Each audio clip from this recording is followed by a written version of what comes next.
হে মনের সুখে চালাই গাড়ি গুনগুনায়া গাইছি গানি হঠাৎ কইরা পুলিশ আইসা বলছে চাচা দাঁড়াই যান অবৈধ গাড়ি নিয়া হাই রোডে আইসো কেন বলছি আমি চালাই গাড়ি বাগার পাড়া খাজুরাই আজকে আমি এই রোডেতে চলে যাইছি বেজুরা বলছি আমি নতুন আইছি এই রোডেতে চালাই না হায়া তাউর পুলিশই বলে চাচাই জানো পালাই না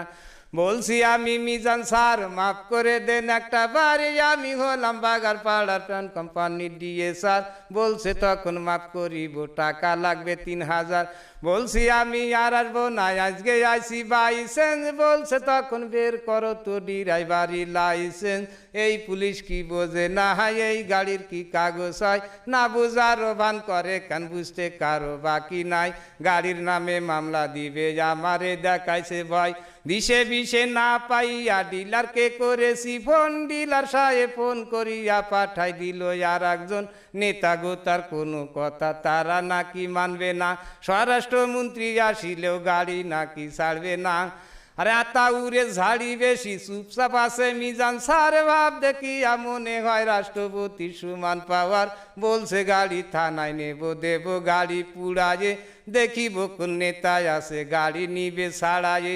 আমি ভাবলাম কাজ হবে না কথা বেশি বাড়ায় বলছি আমি বাড়ি যাব বাড়ি যাওয়ার কি রাস্তায় উপায় একটা বের করে দেন করে দেব ব্যবস্থা সত্য একটা ঘটনা সবার সামনে করলাম প্রকাশ বলছে তখন ডিলার রে টাকা করিতে বিকাশ বলছি আমি নাম্বার দেন আমারে কয় চুপ করেন নাম্বার একটা দিয়া বলে 2600 টাকা মারেন টাকা কি আর গাটি আছে টাকা দেবে ডিলারে হে মনে মনে চিন্তা করি কি বিপাদ আল্লাহ রে সন্ধ্যার পরে ছাড়লো গাড়ি গাড়িতে তো আলো নেই আগের মতো চোখের জ্যোতি তাও তো বেশি ভালো নেই কি কষ্টে যে যাইছি বাড়ি আল্লাহ মাহবুদ সেই জানে হে গরিবের এই দুঃখের কথা এই দুনিয়ায় কে শোনে